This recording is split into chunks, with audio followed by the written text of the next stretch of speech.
안녕하십니까? 우리는 오늘 요한복음 15장 18절에서 27절의 말씀을 통해 세상의 미움 속에서 제자도의 두 얼굴을 살펴보고자 합니다. 예수님을 사랑하고 그분의 말씀 안에 거하는 제자는 필연적으로 세상과 충돌하게 됩니다. 이 충돌은 우리의 실패를 의미하는 것이 아니라 우리가 누구에게 속해 있는지를 보여주는 가장 확실한 증거가 됩니다. 사랑과 박해는 서로 반대되는 주제가 아닙니다. 이는 복음의 가치와 세상의 가치가 부딪힐 때 발생하는 필연적인 마찰이자 함께 가는 제자도의 두 얼굴입니다. 예수님을 향한 사랑과 은혜는 세상과의 충돌과 박해를 동반하며 이 두 가지는 결코 분리될 수 없는 제자도의 양면입니다.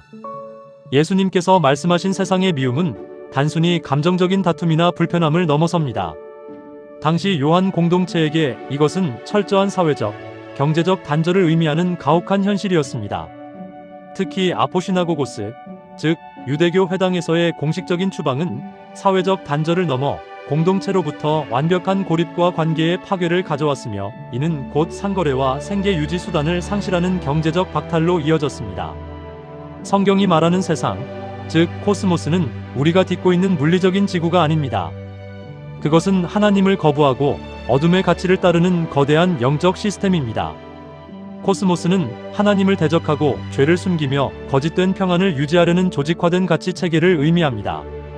반면 하나님 나라는 예수님의 진리와 빛 위에 세워진 흔들리지 않는 통치입니다.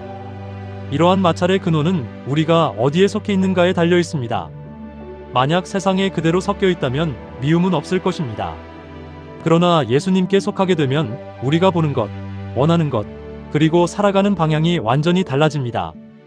세상에 섞인 삶은 세상의 흐름과 같은 방향으로 편안하지만 어둠에 눈먼 상태로 거짓된 평화와 환영 속에 살아갑니다. 반면 예수님께 속한 삶은 흐름을 거스르는 반대 방향으로 불편하지만 진리를 보는 상태로 진리로 인한 충돌과 미움을 경험하게 됩니다. 요한복음 15장 19절 말씀과 같습니다. 요한복음 15장 20절은 종이 주인보다 더 높지 않다고 말씀합니다. 주인이 길을 나서면 종은 그 길을 따르는 것이 당연합니다.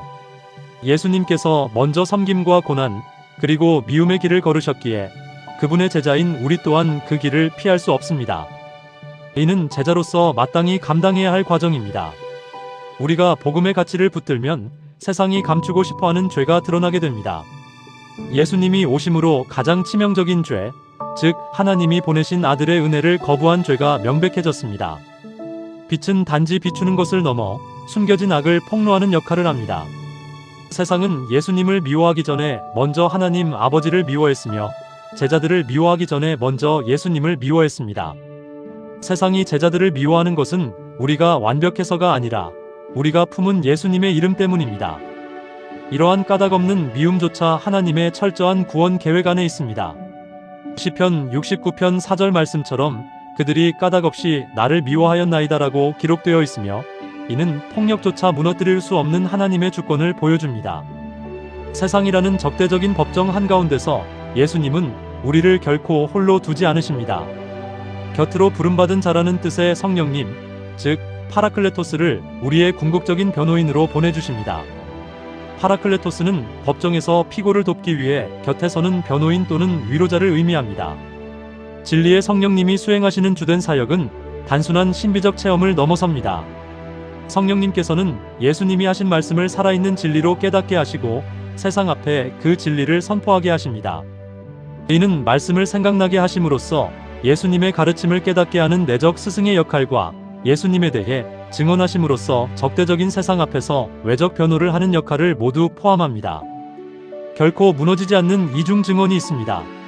성령님만 증언하시는 것이 아니라 예수님의 사역과 사랑을 직접 경험한 제자들도 함께 증언합니다. 성령의 증언은 하나님의 영적 권위와 변호이며 어둠을 찢고 나아가는 흔들리지 않는 진리입니다. 그리고 제자들의 증언은 처음부터 예수님과 함께한 삶의 실제 경험에서 나오는 것입니다. 우리의 증언은 막연한 추측이 아니라 삶으로 겪어낸 실제입니다. 제자도의 엔진은 바로 충돌과 증언의 순환 구조 속에 있습니다. 고난은 실패가 아닙니다. 복음으로 인한 충돌이야말로 우리가 예수님을 올바로 증언하고 있다는 가장 확실한 영적 표지입니다. 이것이 바로 초대교회가 세상을 이긴 방식입니다. 우리는 세상과 다른 가치를 품음으로써 구별되며 이로 인해 세상의 미움과 박해가 발생하는 충돌을 겪습니다.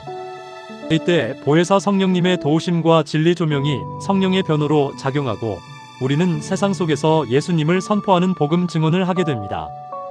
이 시간 거울 앞에서 영적 진단을 해보시기 바랍니다. 세상과 아무 충돌 없이 살기 위해 스스로 복음의 날을 무디게 만들고 있지는 않습니까? 죄를 죄라고 부르지 못하고 적당히 섞여 사는 편안함을 택하고 있지는 않습니까? 세 가지 질문을 드립니다. 첫째, 나는 정말 온전히 예수님께 속한 사람인가? 둘째, 내 삶에는 복음 때문에 생기는 거룩한 불편함이 있는가? 셋째, 나는 지금 누구의 편에서 누구를 증언하며 살고 있는가? 세상의 미움이 거세어 보여도 두려워할 필요는 없습니다. 우리의 걸음은 하나님의 주권과 은혜의 손길밖에 있지 않습니다. 이번 주 피하지 말고 당당하게 예수님의 사랑을 증언하시기를 바랍니다. 거룩한 불편함을 기꺼이 안고 나아가십시오. 만일 세상이 너희를 미워하거든 너희보다 먼저 나를 미워한 줄을 알라. 요한복음 15장 18절 말씀입니다. 당신이 느끼는 그 거룩한 마찰과 불편함은 당신이 영광스러운 예수님께 속해 있다는 가장 눈부신 증거입니다. 보혜사 성령님께서 오늘도 당신과 함께 하십니다.